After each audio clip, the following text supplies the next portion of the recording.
காணி விடுவிப்பு தொடர்பாக, கைதிகள் விடுவிப்பு தொடர்பாக, ஏன் கடந்த வாரம் நடந்த மாவீரர் நாள் அனுஷ்டிப்பை கூட ஓரளவு வந்து தமிழ் பாராளுமன்ற உறுப்பினர்களின் எண்ணிக்கையை, அதை குறிப்பாக வட மாகாணத்தில் யாழ்ப்பாணம் மாவட்டத்தில் எண்ணிக்கையை அதிகரிக்கும். அதிலும் தமிழ் மக்களுடைய அரசியல் அபிலாஷையாக இருக்கிற ஒரு சுயாட்சி அல்லது ஒரு கூட்டாட்சி முறையில அல்லது சமஷ்டி முறையிலான ஒரு தீர்வை நோக்கிய விடயத்துல வந்து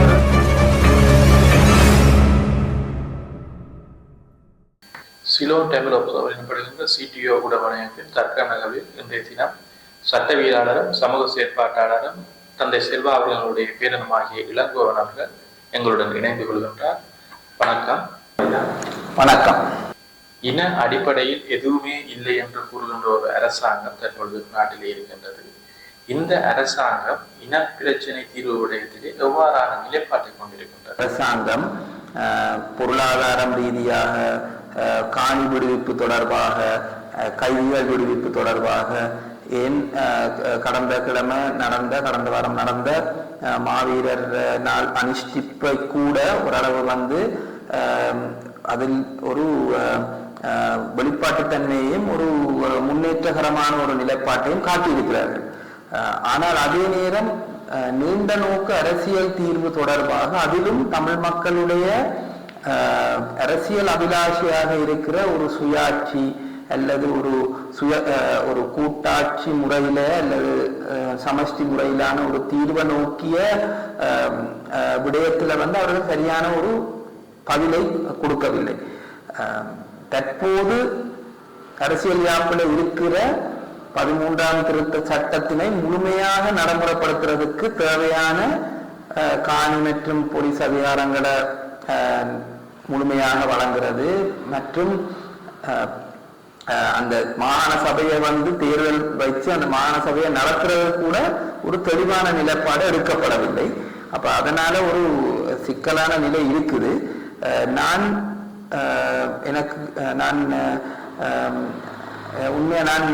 ஒரு யோசிக்கிறேன், கட்டாயம் இந்த முன்னேற்றகரமான ஒரு நடவடிக்கையாக நாங்கள் போகணும் என்று சொன்னால் முதலாவது கட்டமாக அரசாங்கம் தற்போது கூடிய விரைவில் மாகாண சபை தேர்தலை வந்து வைக்க வேண்டும், அதை முன்னெடுத்து நடத்த வேண்டும். அதுக்கு சில சிக்கல்கள் இருந்தாலும் கூடிய விரைவில் அதை செய்ய வேண்டும் என்றுதான் நான் விரும்புகிறேன். அதோடு வந்து இந்த மாகாண சபை தேர்தல் பழைய விகிதாசார முறைமையில நடத்தப்பட வேண்டுமோ அல்லது வந்து புதிதாக கொண்டு வந்த திருத்தத்தின் கீழ் ஒரு கலப்பு முறையில, அதாவது தொகுதி மற்றும் விகிதாசார அடிப்படையில நடத்தப்பட வேண்டும் என்ற ஒரு விவாதம் இருக்குது. கொஞ்சம் சிரமமாக இருந்தாலும் முன்னேற்ற பாதையில போறதுதான் நல்லம் என்று நான் நினைக்கிறேன். என்னென்றால் இந்த புதிய அரசியல் அந்த திருத்தத்தின் அடிப்படையில் அல்லது சட்ட திருத்தத்தின் அடிப்படையில கட்டாயமாக நாங்கள் இளைஞர்களையும் பெண்களையும் வந்து மாகாண சபைகளுக்கு தேர்தலுக்கு உட்படுத்த வேண்டிய ஒரு கட்டாயம் உண்டு வருது. மற்றும் இந்த தொகுதி வாரியாக தேர்தல் நடக்கும் போது அதற்கான மக்கள் மிகுந்த நீண்ட காலமாக கோருகின்ற அந்த ஒரு தொகுதிக்கு ஒரு உறுப்பினரை வந்து அடையாளப்படுத்தக்கூடிய ஒரு முறையாகவே அது அமையும் என்றுதான் நான் விளங்கிக் கொள்றேன். அப்ப அந்த முறைக்கு போறதுதான் நல்லம் அப்படின்னு தான் நினைக்கிறேன். நம்ம முன்னேற்றமா இருக்கும். என்றால் நாங்கள் ஒரு தேர்தல் சட்டத்திலும் திருத்தத்தை கொண்டு வர்ற ஒரு முறைக்கு வருவோம். இதுக்கு தேவையானது வந்து ஒரு டீலிமிட்டேஷன் செய்யறதுக்கு, அதாவது வந்து அந்த தொகுதியை வந்து நிர்ணயம் செய்த குழு, அது போன சென்ற நல்லாட்சி அரசாங்கத்தினால் நியமிக்கப்பட்ட குழுவினால் அது சரியாக செய்யப்படவில்லை என்று கூறப்படுகிறது. அந்த அறிக்கையை எடுத்து புதிய ஒரு குழுவை நியமித்து உடனடியாக வந்து அந்த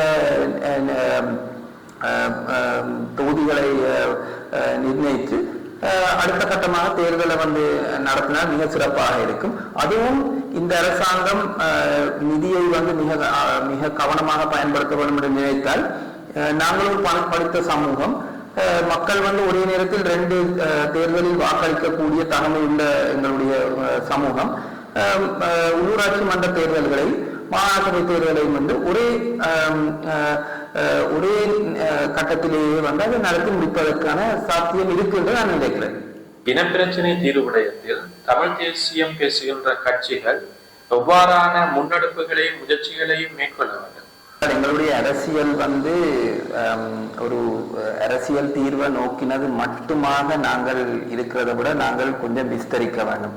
இப்போ நான் உதாரணமா சொல்றேன், நான் ஒரு யுத்த நிறுத்தம் கொண்டு வரக்குள்ள எப்பொழுதுமே விடுதலை புலிகள் கூட எப்பொழுதுமே வந்து மக்களுடைய பொதுவான வாழ்க்கை வந்து ஓரளவு சுமூகமாக வேண்டும் என்ற அந்த யதார்த்த நிலை உருவாக வேண்டும் என்றுதான் அந்த ஒரு முதல் கட்டமாக யோசிப்பாங்க. அப்ப அதை போல நாங்களும் வந்து ஒவ்வொரு ஒரு தீர்வை முன்வைக்கக்குள்ள அல்லது எங்களுடைய அரசியல் கோரிக்கைகளை முன்வைக்கக்குள்ள இன்றைய சூழல்ல வந்து மக்களுக்கு தேவையான விடயங்களை பூர்த்தி செய்யற விடயங்கள், ரெண்டாவது வந்து நீண்ட நோக்குல எங்களுடைய இன்றையிலிருந்து நாங்கள் ஒரு முன்னோக்கி பார்க்கக்குள்ள எங்களுடைய நல்லொரு எதிர்காலத்தை எங்களுடைய இளைஞர்களுக்கும் அடுத்த சந்ததிக்கும் உருவாக்கக்கூடிய ஒரு பொருளாதார சமூக நிலப்பாட்டை உருவாக்க வேண்டிய ஒரு அரசியல் தீர்வை தான் நாங்கள் பார்க்க வேண்டும். அந்த அரசியல் தீர்வு சில வேளையில வந்து கட்டம் கட்டமாக நாங்கள் அடையப்பட வேண்டிய நிர்பந்தத்தில் இன்றைக்கு இருக்கலாம். ஆனால் அது ஒரு தன்மைத்துவமான ஒரு உரிமைகளை வந்து கொண்டெடுக்கிற ஒரு தீர்வாக அமைய வேண்டும். நாங்கள் அதை எங்களுடைய அரசியலுக்குள் உள்வாங்க வேண்டும். மற்றது இன்றைக்கும் எங்களுடைய சமூக மத்தியில கணக்க ஏற்றத்தாழ்வுகள் இருக்குது, சாதி அடிப்படையிலான ஏற்றத்தாழ்வுகள் இருக்குது, பிரதேசவாதங்கள் இருக்குது. சில சமூகங்களை நாங்கள் இன்னும் சரியான பிரதிநிதித்துவத்தை வழங்க இல்லை. அப்படியான நிலையில நாங்கள் சில வேளையில இதை யோசிக்க சொல்றது இந்த உள்வீட்டு விவகாரங்கள் என்று சொல்லி தமிழ் பேசுற மக்களுக்கு மத்தியில இருக்கிற உள்வீட்டு விவகாரங்களுக்கும் வந்து அந்த விடயங்களையும் நாங்கள் இணைத்து கொண்டுதான் ஒரு தீர்வை காண வேண்டும். அப்ப அதுல மிக முக்கியமானது நான் கருதுகிறேன், தமிழ் பேசுற சமூகங்கள் மறுபடியும் இணைந்து செயல்படுற ஒரு அரசியலை நாங்கள் உருவாக்க வேணும். தமிழரசு கட்சி 1956ஆம் ஆண்டு இந்த தமிழ் தேசிய ஒரு அரசியலை உருவாக்கக்குள்ள அதற்குள் தமிழ் பேசுற மக்கள் அனைவரும் அன்று வாக்குரிமை இல்லாமல் இருந்த மலையக மக்களும் அதுல வந்து ஒரு பங்கு வைத்திருந்தார்கள். முஸ்லிம் சமூகம் அதுல ஒரு மிக முக்கியமான பங்காளியாக இருந்தது. இங்கிருந்து நாங்கள் முன்னுக்கு போகக்குள்ள ஒரு ஒருங்கிணைந்த அரசியலை அமைக்கிறதுக்கான ஒரு வழியை பார்க்கணும். அது இலகுவாக இருக்காது, நான் ஏற்றுக்கொள்றேன். பல கசப்பான சம்பவங்கள் இருக்குது, முக்கியமாக கிழக்கு மாகாணத்துல தமிழ் மற்றும் முஸ்லிம் சமூகங்களுக்கு இடையில, அதே நேரம் வட மாகாணத்திலையும் இருக்கு. ஆனால் நாங்கள் அந்த கலந்துரையாடலை தொடங்கி கொண்டு போனால்தான் ஒரு இணக்கமான ஒரு தமிழ் பேசுற மக்களுடைய அரசியலாக அந்த தமிழ் தேசிய அரசியல் உருவாக வேண்டும் என்றுதான் நான் நினைக்கிறேன். 13வது திருத்தத்தையே முழுமையாக நடைமுறைப்படுத்த முடியாமல் இருக்கின்ற ஒரு சூழலில் வருகின்ற ஒரு புதிய அரசியல் அமைப்பின் ஊடாக தமிழ் மக்களினுடைய இனப்பிரச்சனைக்கு ஒரு தீர்வு கிடைக்கும் என்று எவ்வாறு நம்ப முடியும்? நீண்ட நோக்கு தீர்வு நாங்கள் கதைக்குள்ள வந்து இந்த அரசியல் பொருளாதார விடயங்களையும் உள்ளடக்க வேண்டிய ஒரு நோக்கம் எங்களுடைய அரசியல் மத்தியில இருக்க வேண்டும் என்று யோசிக்கிறோம். அப்ப எங்களுடைய அரசியல் அபிலாஷையில இருந்து நாங்கள் மாற வேண்டிய தேவையில்லை. நான் என்னுடைய நம்பிக்கை வந்து இலங்கைக்கு வந்து தமிழர்களுக்கு மட்டுமில்லை, தமிழ் பேசுகிற மக்களுக்கு மட்டுமில்லை, சிங்கள மக்களுக்கும் இந்த நாட்டுக்கும் வந்து ஒரு சமஷ்டி அல்லது கூட்டாட்சி முறையிலான ஒரு தீர்வு வந்து இந்த நாடு அபிவிருத்தி அடைகிறதுக்கும் எல்லா மக்களும் வந்து சமத்துவமாக வாழ்ற ஒரு நாடாக இது அமைகிறதுக்கு ஒரு நல்ல சந்தர்ப்பம் என்று தான் நான் நினைக்கிறேன். என்றால் 75 வருஷமாக நாங்கள் வந்து இந்த நாட்டில் வந்து ஒரு சென்ட்ரலைஸ்டான ஒரு சிஸ்டம், ஒரு ஒற்றையாட்சிக்குள்ள ஒரு மிக சென்ட்ரலைஸ்டான சிஸ்டத்துக்குள்ள ஒரு முறையில தான் இருக்கிறோம். அப்ப முறை மாற்றம் என்றதை பொறுத்த மட்டும் நான் நினைக்கிறேன், அந்த முறை மாற்றம் அரசியல் முறை மாற்றம் என்று சொன்னா ஒரு மத்தியஸ்த முறையில இருந்து ஒரு கூட்டாட்சி அல்லது ஒரு சமஷ்டி முறைக்கு போறதுதான் அந்த நல்ல மாற்றம். அதை நாங்கள் முன்னிட்டே நாங்கள் பயணிக்கலாம். ஆனால் அதை நடைமுறைப்படுத்துறதுக்கு சிங்கள மக்களுடைய ஆதரவு எங்களுக்கு கட்டாயம் தேவை.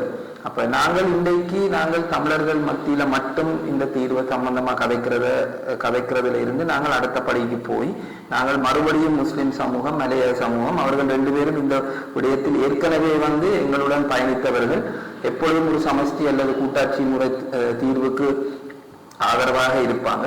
அதோடு சிங்கள சமூகத்தில் இருந்தும் ஒரு குறைந்த ஒரு 3 பங்கு மக்களை சமஷ்டி தீர்வுக்கு ஏற்றவாறு நாங்கள் அவர்களுக்கு அந்த எங்களுடைய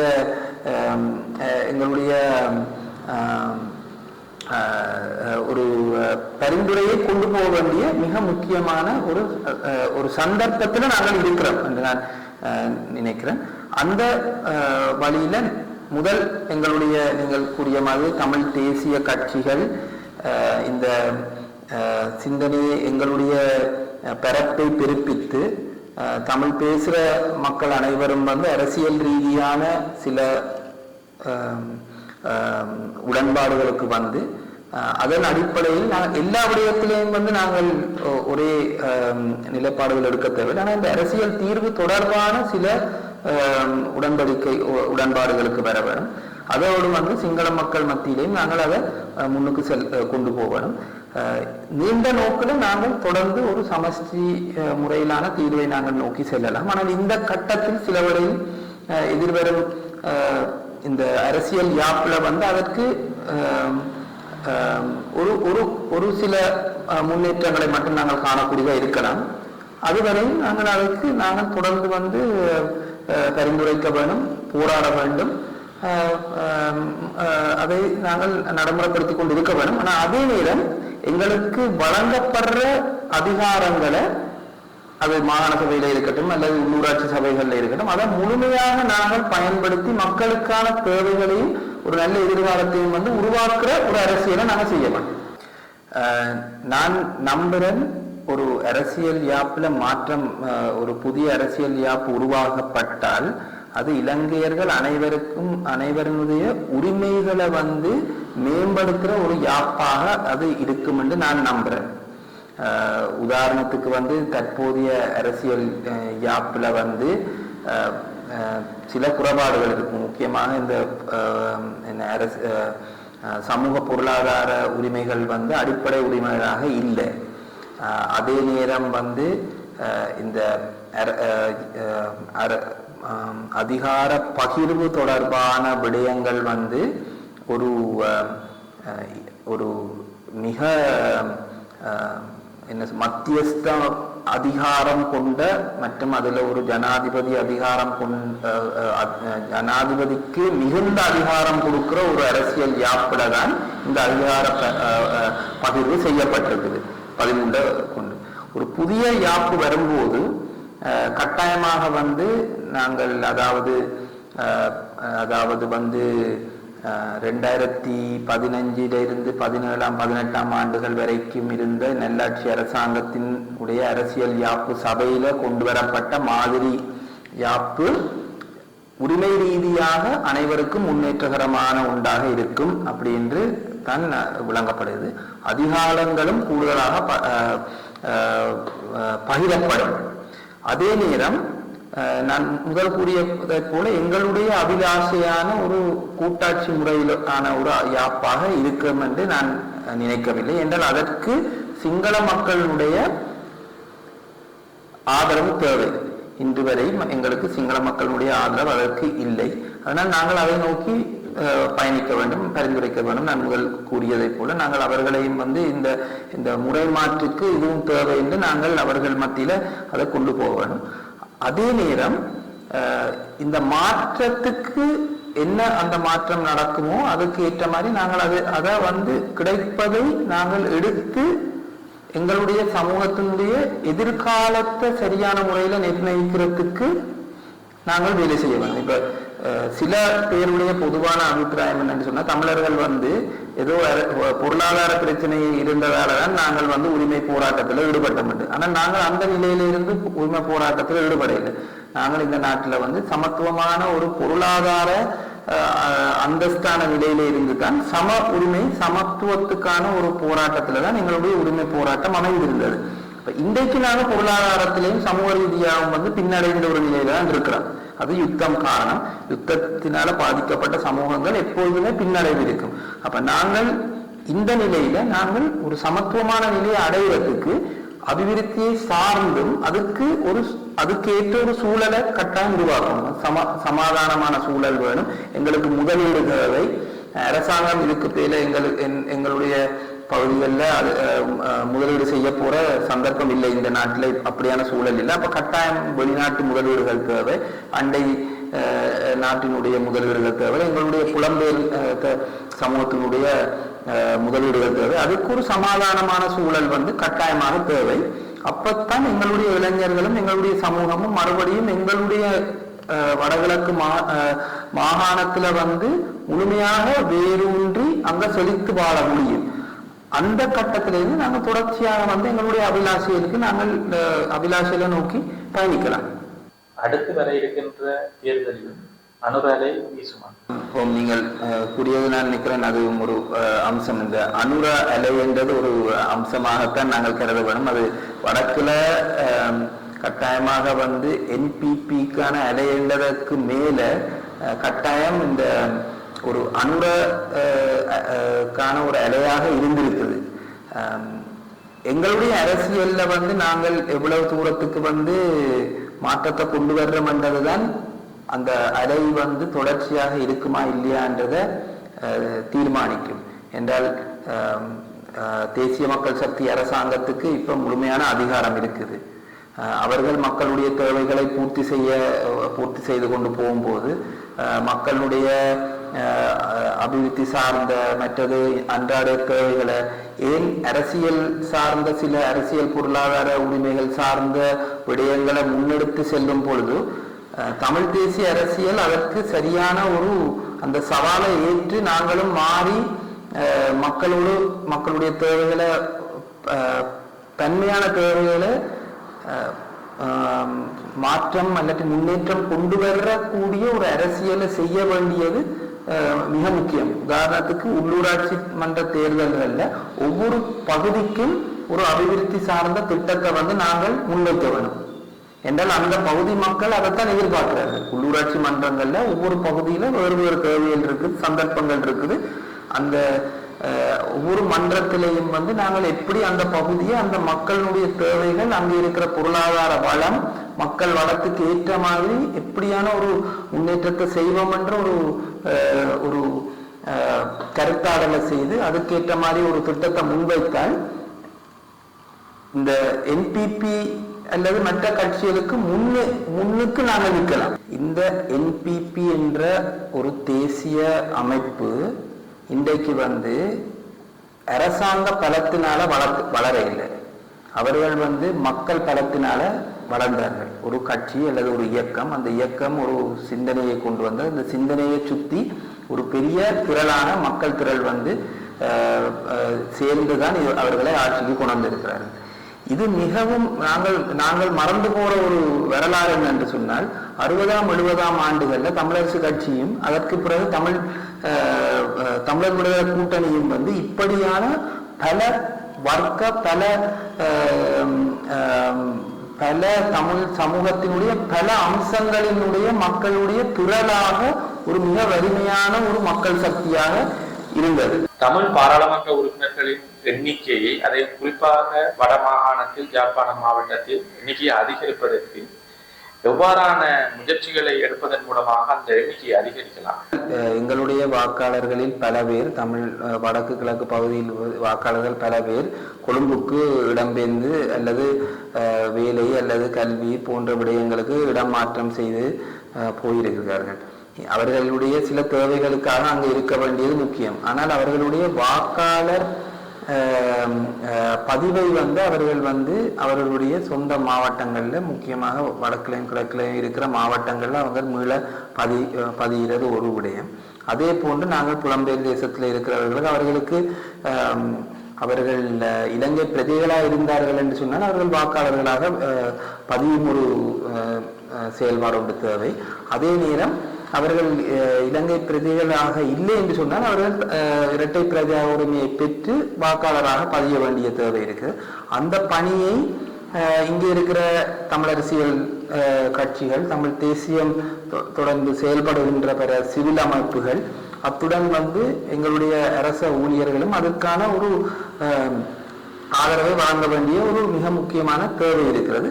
அப்பத்தான் நாங்கள் குறைந்தது இந்த எண்ணிக்கை எங்களுக்கு இருக்கும் ஆசனங்களை குறையாமல் நாங்கள் பார்த்துக் கொள்ளலாம். மிக திறமையாக நாங்கள் செயல்பட்டோம் என்றால் 1 லட்சம் 2 லட்சம் புதிய வாக்காளர்களை நாங்கள் ஒவ்வொரு மாவட்டத்திலேயும் கட்டாயம், யாழ்ப்பாணம் மாவட்டத்திலே எங்களால் பதியக்கூடியதா இருந்தால் கட்டாயம் வாக்கு ஆசனங்களினுடைய எண்ணிக்கையை நாங்கள் கூட்டிக் கொள்ளக்கூடிய ஒரு சந்தர்ப்பமும் இருக்கின்றது. வாக்காளர்களுடைய எண்ணிக்கை குறைவடைந்திருக்கின்றது. இந்த வாக்காளர்களுடைய எண்ணிக்கை குறைவடைந்தமையினால் ஆசனங்களுடைய எண்ணிக்கை குறைவடைந்திருக்கின்றது. இந்த ஆசன எண்ணிக்கை அதிகரிக்க வேண்டுமாக இருந்தால் வாக்காளர்களுடைய எண்ணிக்கை அதிகரிக்க வேண்டும். அதற்கு செய்யக்கூடிய ஒரு காரணமாக நீங்கள் சொல்லுகிற ஒரு காரணம், அதாவது புலம்பெயர் தேசத்திலே எங்களுடைய மக்கள் பலர் புலம்பெயர்ந்து வாழ்கிறார்கள். அவர்கள் இலங்கையிலே இரட்டை பிரஜா உரிமையை பெற்று இலங்கையிலே தங்களை வாக்காளர்களாக பதிவு செய்யும் போது இந்த பாராளுமன்ற உறுப்பினர்களுடைய எண்ணிக்கை அதிகரிக்கும். அதாவது அவர்கள் வாக்களிக்காக விட்டால் கூட தேர்தலில் இந்த பாராளுமன்ற உறுப்பினர்களுடைய எண்ணிக்கை அதிகரித்துதான் காணப்படும். அதைத்தான் நீங்கள் குறிப்பிட்டு கூறியிருந்தீர்கள், அப்படித்தானே? மற்றும் இதே போல இந்தியாவை பொறுத்தவரையிலே இந்தியாவில் பல முகாம்களிலே எங்களுடைய தமிழ் மக்கள் அகதி முகாம்களிலே வாழ்கின்றார்கள். அவர்களை மீள்குடியேற்றம் செய்வதில் பல சவால்கள் இருந்தாலும் அவர்களை மீள்குடியேற்றம் செய்தால் கூட எங்களுடைய எண்ணிக்கை அதிகரிக்கக்கூடும். இன்றைய தினம் கட்டமைப்புகளிலே கடந்து சிறப்பித்தமைக்காக இளங்கோ அவர்களுக்கு நன்றிகளை தெரிவித்துக் கொண்டு இன்னொரு நிகழ்வில் உங்கள் அனைவரையும் சந்திக்கும் வரை உங்களிடம்